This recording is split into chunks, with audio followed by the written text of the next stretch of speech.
Vamos lá. Eu vou para a lista 1, na parte de amplificadores operacionais. Deixa eu pegar um aqui legal.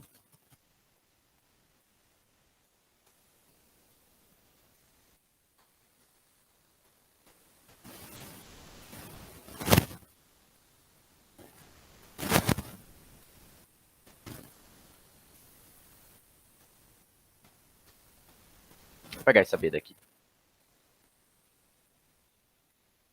Eu vou copiar tudo isso aqui. E eu vou fazendo por partes usando a cópia. Mas aí eu pelo menos boto o desenho também.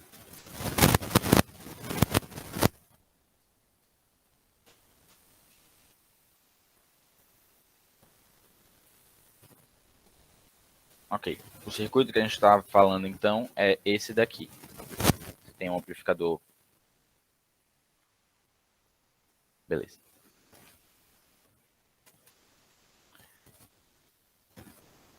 Tem um amplificador operacional daqui. No caso, ele está com o terminal positivo para baixo. Aí você tem a nossa saída. É 2. Você tem a nossa entrada aqui, que ele chama de E1. E aí você tem um resistor ligado nessa e um indutor ligado nessa daqui. E ela também está ligada por um resistor no terra. Você tem uma realimentação negativa também por um resistor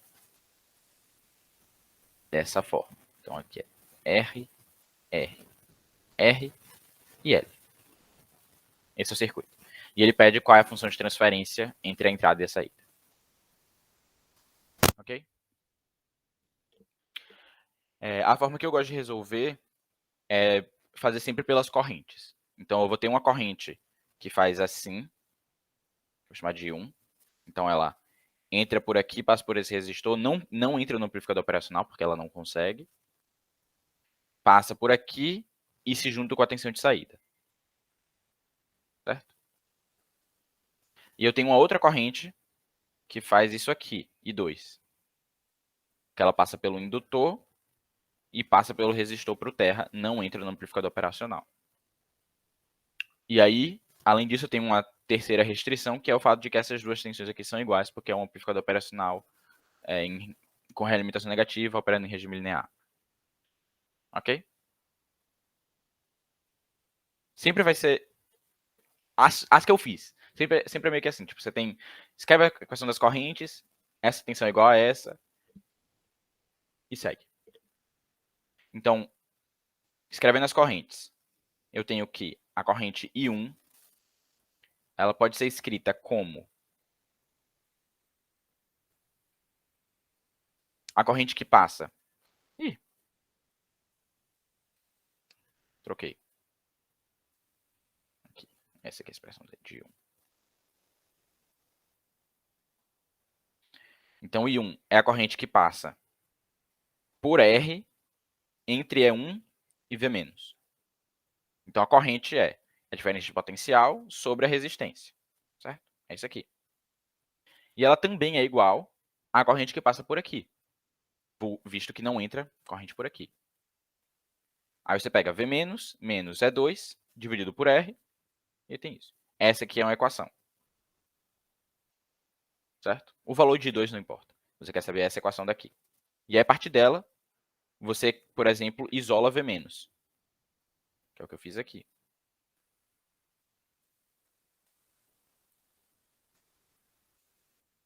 Certo? Cortou R com R, V- para cá, E2 para cá, ficou assim. Então, essa é uma expressão.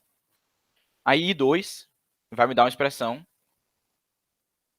também dessa cara aqui. De novo, eu tenho diferença de potencial sobre a resistência. No caso, a impedância complexa em Laplace. Porque fica mais fácil de trabalhar. Eu poderia escrever a equação tipo, diferença de potencial é L vezes a derivada da corrente. Mas como eu posso trabalhar em Laplace e eu quero chegar numa função de transferência no final, eu já uso LS, que é a impedância do indutor. Se fosse um capacitor, eu ia colocar aqui embaixo 1 sobre CS, ou só multiplicar CS aqui na frente. Ok? Então, é 1 menos V mais sobre LS é igual à corrente que passa de V mais até o terra 0 por R, que é isso aqui. E aí isso vai me dar um outro conjunto, uma outra expressão. Agora eu vou isolar o V+, que vai me dar essa expressão daqui. Por que nessa daqui eu isolei V- e por que nessa daqui eu isolei V+? Porque agora eu vou dizer que V- é igual a V+, por causa do Ampiop. Aí eu vou igualar essa expressão daqui com essa expressão daqui.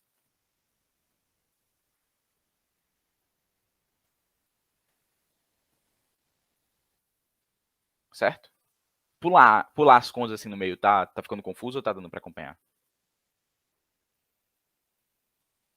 Ok.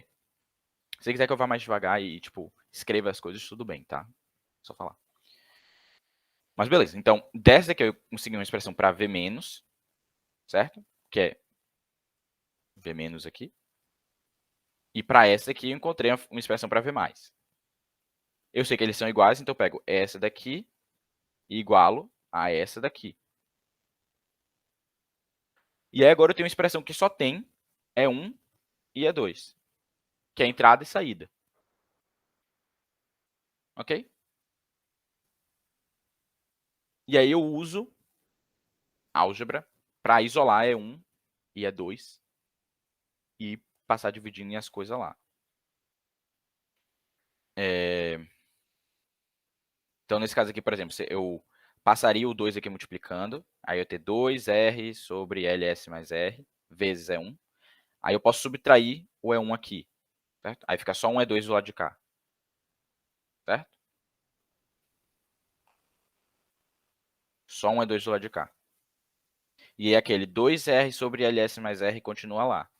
Só que é aquele menos E1 que eu tinha, aí eu troco ele por um menos LS menos R sobre LS mais R. Esse aqui é menos 1. Ah, no final, esse 2R com R aqui vira só um R só. Eu passo o E1 dividindo para cá, porque eu quero saída sobre entrada. E aí eu chego nessa função de transferência daqui. Ok? Era um R menos LS, mas eu achei que ficava mais bonito se eu botasse assim. Não sei se é mais bonito ou não, mas tá, é isso. Ok?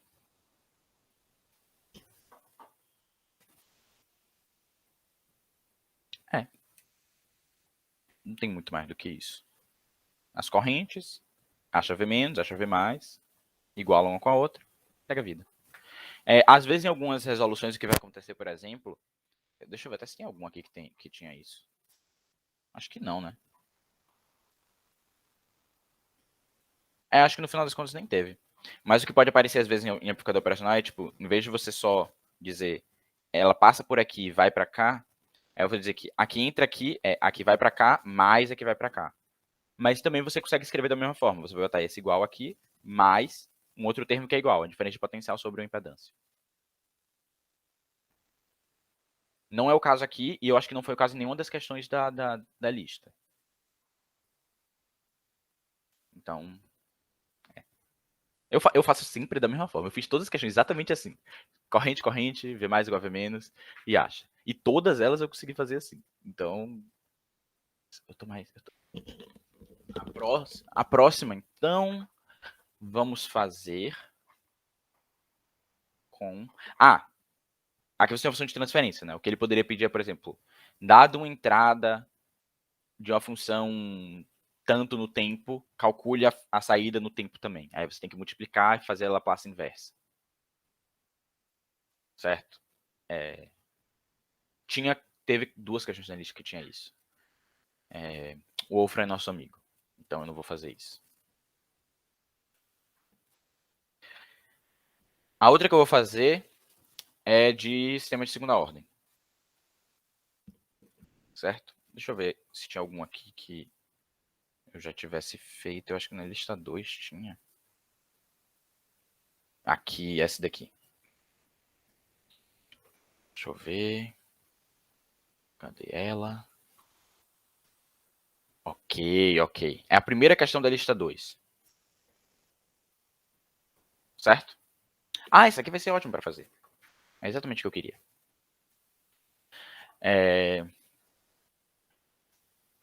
Ela fala o seguinte. Deixa eu ver se eu consigo pegar ela aqui rápido.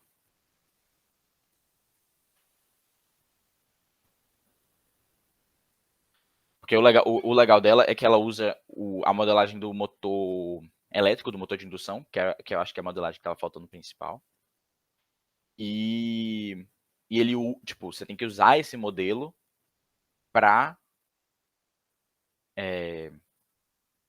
calcular os ganhos para ter uma resposta mais rápida possível, não sei o que e tal. Então ela tem essa pegadinha legal.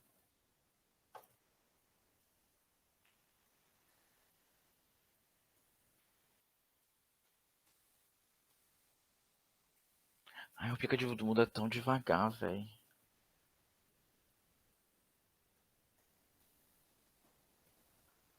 Lista 2 aqui.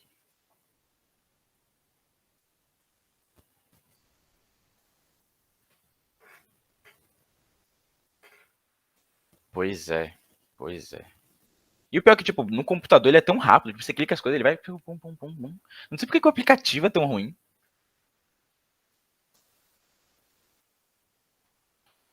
Pronto, agora sim. É essa questão daqui, eu vou já tirar print para poder sair daqui.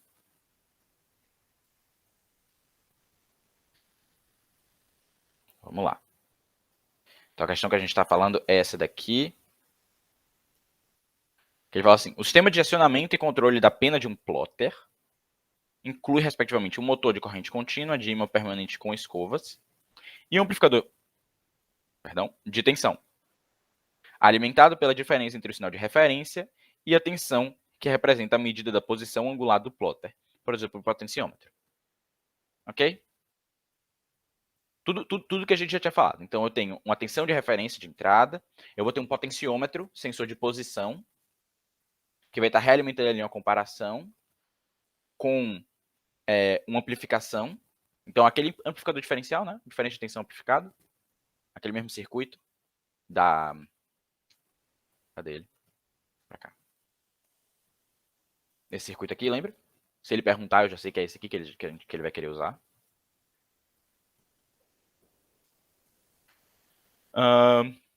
Então, provavelmente essa tensão de referência vai estar controlando a posição angular. Ok? Agora vou estar controlando posição e não mais velocidade que nem no outro caso. Ok? Aí fala, o sistema motor carga pode ser representado por uma função de transferência de primeira ordem com ganho DC 0,25 e constante de tempo igual a 0,5. Ou seja, a gente não precisa saber o modelo do motor e da carga. Não precisa modelar o motor de indução. Por mais que a gente tenha feito isso na aula e chegado em um sistema de primeira ordem, aqui ele já diz, é um sistema de primeira ordem. Ok? Com esses parâmetros. E que o sensor potenciômetro pode ser representado por um ganho unitário. Legal. A gente já sabia que era proporcional, que é o potenciômetro. Mas ele disse que a proporção é unitária. Então é uma conversão de 1 para 1. Aí ele pede assim, represente o sistema descrito acima num diagrama de blocos e calcule o ganho do amplificador para que o plotter tenha resposta integral mais rápida sem sobressinal. Ok? Então, o diagrama de blocos é esse daqui, certo? Ele é consideravelmente mais simples do que o outro. Mas se faria da mesma forma. Você tem uma entrada aqui que é a tensão de referência e a saída que é a posição angular, que é o que você quer controlar. Eu pego minha entrada, comparo ela com uma tensão gerada por um potenciômetro de ganho unitário. Certo? Eu realimento a posição angular. E ele falou que isso é amplificado por um ganho KC. Ele falou isso. E ele falou que essa tensão é utilizada para alimentar um motor de indução. Um motor de corrente contínua. E ele disse, esse motor de corrente contínua pode ser representado por um sistema de primeira ordem, que é aquele K sobre TS mais 1, sistema de primeira ordem, o ganho é 0,25 e a constante de tempo é 0,5. Certo?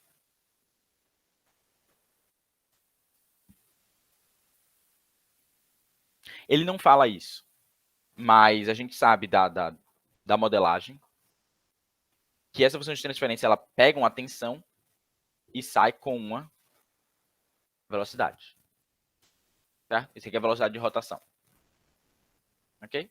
Mas como eu estou controlando posição, eu tenho que colocar mais um bloco de integração aqui para chegar em posição a partir da velocidade. Você sabe que é velocidade porque ele fala que é motor. É, eu acho. Não, porque ele fala assim. Porque do jeito que ele explica, não fica muito claro, eu acho. Ele fala: o sistema motor-carga pode ser apresentado por função de transferência de primeira ordem. Mas ele não fala em relação ao que, né? Eu fiquei meio tipo. Mas. E eu vou usar isso aqui de gancho já. A gente deduziu essa função de transferência aqui. Certo? Então ela é para a velocidade angular de saída e a entrada tensão na armadura. E isso aí dá um sistema de primeira ordem, certo? Aqui é uma constante de tempo, né? Constante de tempo aqui e um ganho aqui em cima. Ok?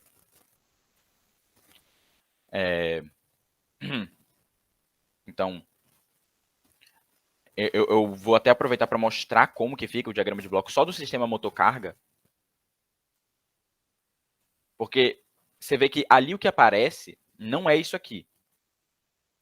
Não é cada um desses blocos. Ele pega tudo isso aqui e condensa num bloco só e diz isso aqui é um sistema de primeira ordem. Que recebe tensão na armadura e sai com velocidade angular. E isso ele disse, considere que é um sistema de primeira ordem. Certo? Mas a forma que ele realmente funciona é, eu tenho um circuito RL, aquele mesmo circuito RL que a gente mostrou no outro, que é um LS mais R, certo? Que transforma uma tensão em uma corrente. Aí eu tenho um torque que é proporcional à corrente, uma constante de torque Kt, que aí eu saio com torque. Aí eu uso a segunda lei de Newton para o torque, não sei o quê, e eu acho uma função de transferência para a velocidade. Você usa aquele negócio que o torque é J vezes a aceleração angular. Certo? Só que aí, como a gente quer só velocidade, você integra só uma vez para chegar em velocidade. Só que a velocidade gera uma força contra a eletromotriz, por efeito de indução, que é também proporcional para a constante KE, que é isso aqui que você vai subtrair. Então, na verdade, o que está alimentando é a diferença entre a tensão de alimentação na armadura e a contra a eletromotriz proporcional à velocidade angular. Esse é o modelo do motor de indução. Corrente contínua. E aí, quando você pega tudo isso aqui e reduz, você chega na função de transferência dessa cara daqui de primeira ordem. Se você considera que o indutor é desprezado. Então, a hipótese que está por trás de você usar sistema de primeira ordem é não só usar esse modelinho daqui, é você também desprezar esse indutor. Mas para essa questão não importa. Né? Ele já te disse, ele nem te deu, tipo assim, quanto que é a inércia da carga, quanto que é a resistência na armadura, a constante de torque, a constante de força eletromotriz, contra a eletromotriz. Ele não te deu nada disso, ele já te deu o resultado consolidado, não aparece aqui, que seria a constante de ganho e a constante de tempo. Então eu já posso usar isso. Mas pelo menos eu sei que a saída é velocidade angular. Então isso aí é bom.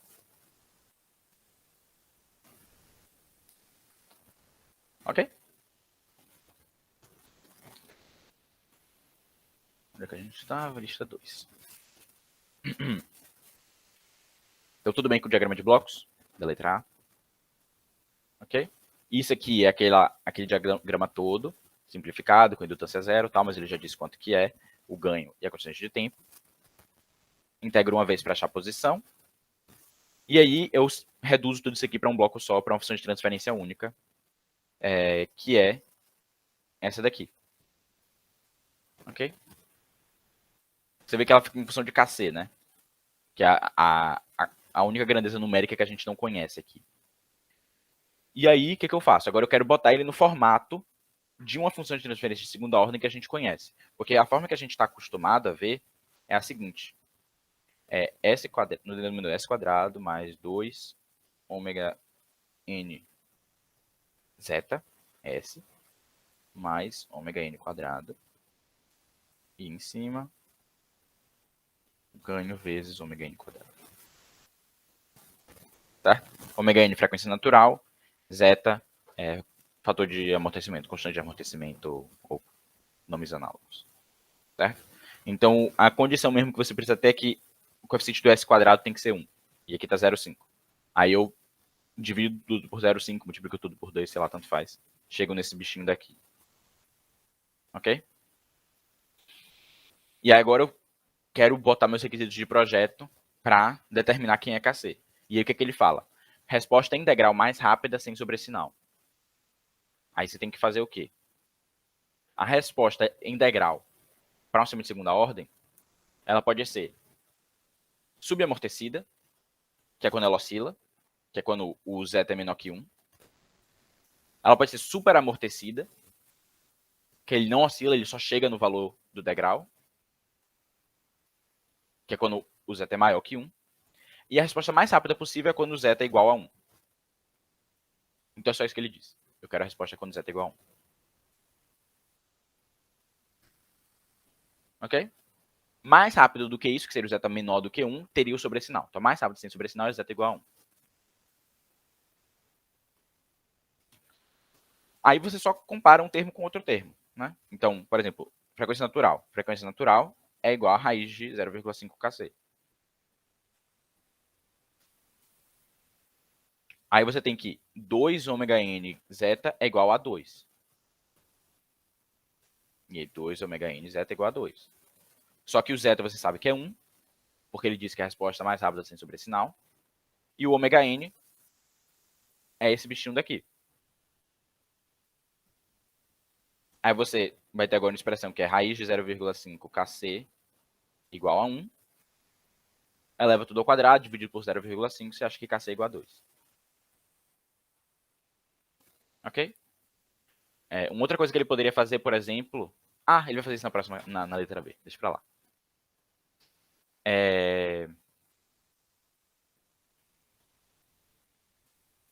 Ou vai. Que susto. Ai, o alarme do calendário do computador. Deixa eu diminuir o volume. Aí o segundo... A letra B, ele fala o seguinte.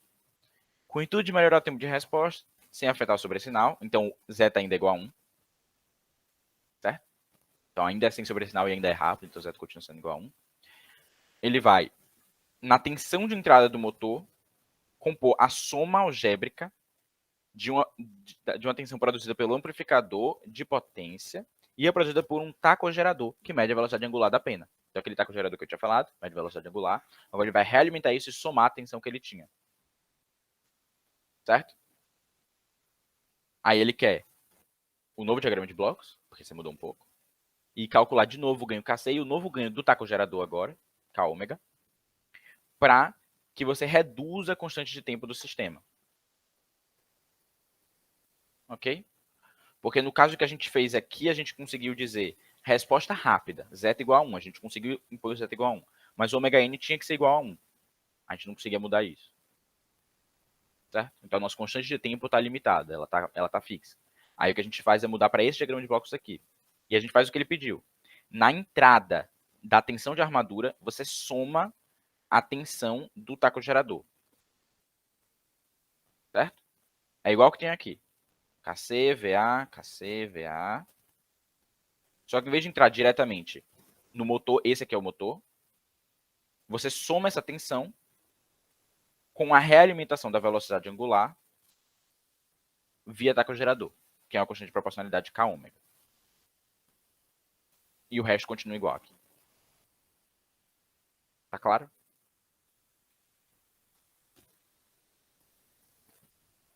E aí você resolve esse diagrama de blocos também. igual. Você resolve primeiro essa partezinha daqui, esse feedback, vira esse daqui. Depois você resolve esse grandão aqui e vira esse de cá. Eu preciso que o S ao quadrado esteja sozinho para poder analisar ele, né? Então, no final, minha função de transferência nova é essa daqui. Você vê que ela é quase, praticamente idêntica à outra, só que ele tem um menos 0,5 k ômega aqui. Certo? E aí eu vou fazer a mesma coisa. Eu vou dizer, ele quer que a constante de tempo seja 1/10 do valor anterior. Certo? Então, se a constante de tempo é 10 vezes menor, a frequência tem que ser 10 vezes maior. Então, se o meu ômega n naquela hora era 1, agora ele vai ser 10. Você podia, por exemplo, trocar a sua... Porque constante de tempo para o sistema de segunda ordem é uma coisa meio esquisita, né? Mas você poderia, por exemplo, e ele poderia botar como requisito o tempo de estabilização, né? Tipo, o tempo de estabilização a 2%, que é 4 sobre ômega psi, alguma coisa assim. Então, se o psi continua sendo 1 e esse aqui diminuiu 10 vezes, é porque esse aqui tem que aumentar 10 vezes. Certo? Eu vou conferir essa fórmula daqui a pouco. Só para...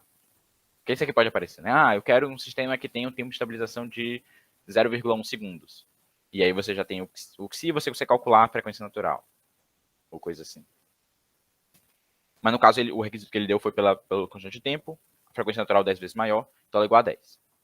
Daqui eu já consigo calcular diretamente quem é e quanto é o meu KC, 200.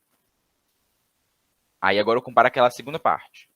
Isso aqui que tem que ser igual a 2 ômega n zeta. Por causa da cara da função de transferência de segunda ordem. Ômega n eu já conheço daqui. Esse aqui eu já sei que é 1. Eu consigo isolar e calcular K ômega, constante de proporcionalidade do taco gerador, que nesse caso aqui deu menos 36. Certo? Deu um número negativo, e deu um número negativo porque eu coloquei uma soma aqui. Certo? Porque ele me falou que ele queria uma soma algébrica. Ele falou explicitamente aqui.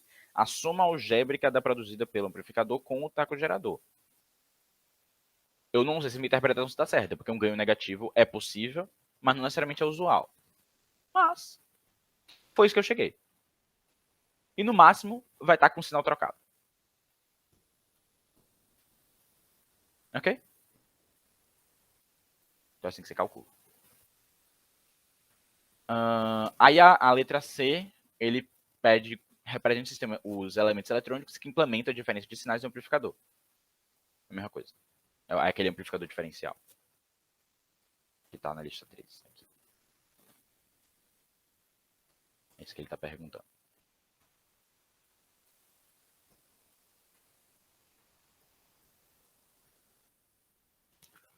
E ele ainda pede, escolha valores adequados para cada componente do circuito. E aí, você calculou o KC, então eu posso, por exemplo, pegar o meu KC igual a 2 aqui e dizer, eu posso ter uma resistência de 2K e uma de 1K. Eu fixo uma e calculo a outra. Desde que a razão entre elas dê o ganho que você precisa. Shazam, é isso.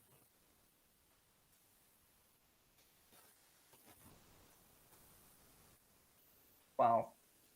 É o que tem a dizer.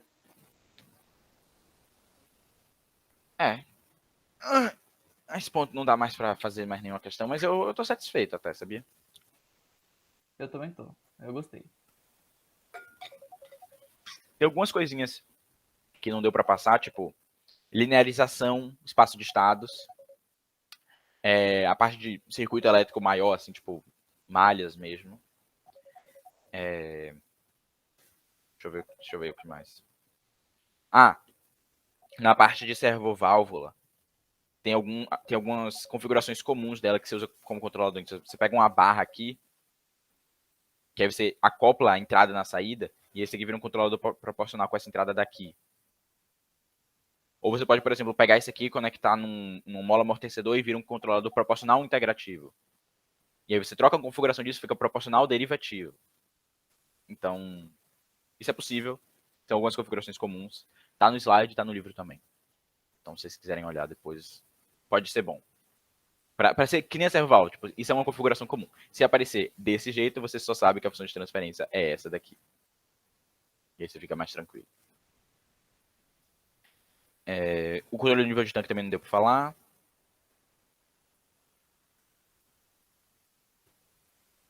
E a modelagem do amortecedor viscoso também não. Mas eu achei isso meio, sei lá, é a modelagem, mas no final dá a mesma equação que a gente conhece, aquele B vezes a velocidade. Entendeu? Ele só modelou como que você chega nisso a partir de McFlow. Entendeu? Legal. Se ele pedir pra gente deduzir, eu vou ficar surpreso. É isso, tá.